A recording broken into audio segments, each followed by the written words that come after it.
नमस्कार बच्चों, स्वागत है आपका इस वीडियो में जिसमें हम कक्षा 7 के पाठ 12 कंचा के पाठ पठन की बात करेंगे। शुरू करते हैं। यह टी पद्मनाभन जी द्वारा लिखित है। तो बच्चों, कंचा पाठ आपकी भी बचपन की यादें की ताज़ा करेगा।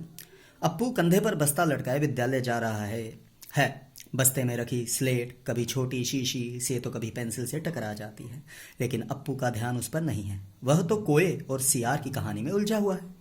सियार की तारीफ पर कोआ गाने के लिए चोंच खोलता है तो रोटी का टुकड़ा उसकी चोंच में गिर जाता है। याद आई कहानी? कोए की बेवकूफ़ी पर अप्पू जोर से हंस पड़ता है। चलते चलते वह एक दुकान के सामने पहुंचता है। वहां अलमारी में कांच के बड़े बड़े जार में चॉकलेट, पिपरमेंट मतलब वो जैसे मिंटो वगैरह या पोलो वगैरह और बिस्कुट रखे थे। अप्पू उन पर ध्यान नहीं देता क्योंकि उसके पिता अक्सर ही उसे ये चीज़ें ला कर देते रहते थे। उसका ध्यान तो उस खूबसूरत जार पर अटक जाता है, क्योंकि जार खूबसूरत होगा ना उसके लिए, क्यों, जिसमें कंचे रखे थे। हरी लकीर वाले बढ़िया सफ़ेद गोल कंचे तथा बड़े आंवले जैसे कंचे अप्पू को बहुत खूबसूरत लगते थे। वह कंचों की दुनिया में खो जाता है। उसे लगता है जैसे सारा आसमान भी छोटा पड़ गया जार के सामने, मतलब जार आसमान से भी बड़ा हो गया।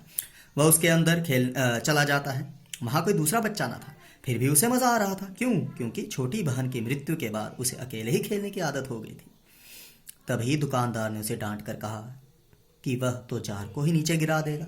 अप्पू की तंद्रा भंग हुई, मतलब जो खोया हुआ था वह चौंक उठा। दुकानदार ने उससे पूछा कि क्या उसे कंचे चाहिए, तो अप्पू ने ना में सिर हिला दिया। यहाँ लिखा ना निषेध में, मतलब ना में। तो बच्चों, उसी समय स्कूल की घंटी बजने की आवाज आई। अप्पू बस्ता थामे दौड़ पड़ा। देर से पहुंचने वाले पीछे बैठते थे, इसलिए आज अप्पू को भी पीछे बैठना पड़ा। आपको पता है ना, कक्षा में लड़ाई होती है। वहां बैठकर वह देखने लगा कि कौन वहां बैठा है। सभी अपनी जगह पर थे। रोज समय पर आने वाला रामन अगली बेंच पर था और तीसरी बेंच के आखिर में मल्लिका के बाद अम्मू बैठी थी। नाम याद रखिएगा। अप्पू को जॉर्ज दिखाई नहीं दिया। वह जॉर्ज को ढूंढ रहा था। क्यों? क्योंकि सब लड़कों में वही कंचे का सबसे अच्छा खिलाड़ी था। अप्पू को याद आया, रामन ने उसे बताया था कि जॉर्ज को बुखार है। अप्पू का ध्यान कक्षा में नहीं था। तो हड़बड़ी में अप्पू ने पुस्तक खोली। मास्टर जी रेलगाड़ी का पाठ पढ़ा रहे थे।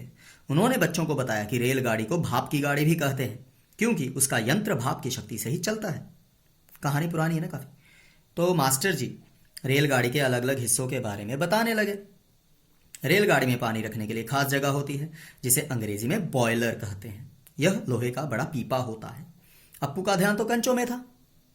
ठीक है भाई। वह सोच रहा था कि जॉर्ज के ठीक होकर आते ही वह उसे कंचों के बारे में बताएगा। वे दोनों मिलकर खेलेंगे।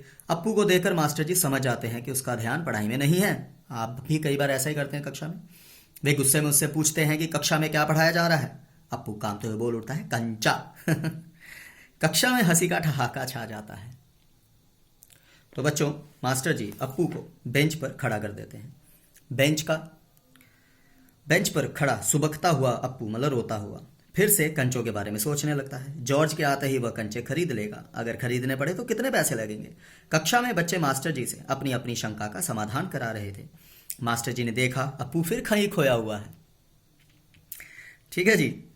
तो उन्होंने अप्पू से पूछा कि वह क्या सोच रहा है। अप्पू ने कहा, पैसे। मास्टर जी ने कहा, किस लिए पैसे चाहिए। अप्पू कुछ नहीं बोला। तो भाई मास्टर जी ने समझा कि वह रेलगाड़ी खरीदने के लिए सोच रहा है। वे उसे बताने लगे कि रेलगाड़ी पैसों से नहीं खरीदी जा सकती। उसी समय कक्षा में चपरासी फीस जमा कराने की नोटिस लेकर आता है। अप्पू को याद आया उसके पिताजी ने फीस के लिए 1.5 रुपये दिए थे। तो कितनी पुरानी कहानी होगी ये। वह खुश हुआ कि फीस जमा करने के बहाने वह बेंच से उतर सकेगा, लेकिन मास्टर जी उसे जाने नहीं देते और फिर बेंच पर खड़ा कर देते हैं। हो गया ना, पानी पड़ गया मेहनत पर। तो अप्पू रोने लगता है। मास्टर जी उसे कक्षा में ध्यान देने की हिदायत देकर छोड़ देते हैं, लेकिन उसका मन अभी कंचों में ही अटका हुआ है। वह फीस नहीं जमा करता। वह उसी दुकान पर जाकर रुकता है। दुकानदार उसे देखकर हंस पड़ता है और पूछता है कि उसे कंचे चाहिए ना। अप्पू मुस्कुरा कर सिर हिलाता है।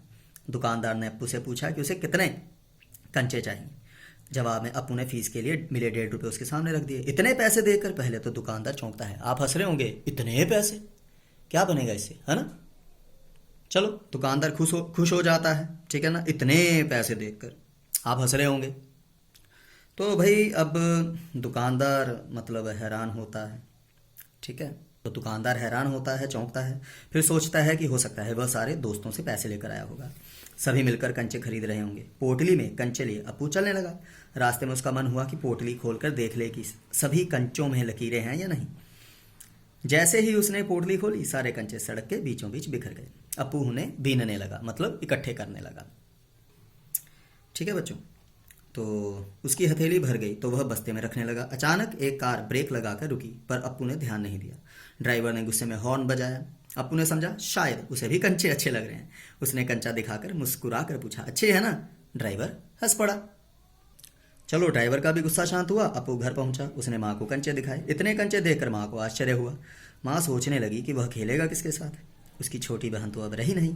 माँ की आंखों में आंसू आ गए। अप्पू ने समझा शायद माँ को कंचे पसंद नहीं आए। देखिए, हर इंसान का एक नज़रिया, एक सोच अलग होती है। उसने माँ से कहा, बुरे कंचे हैं, है ना?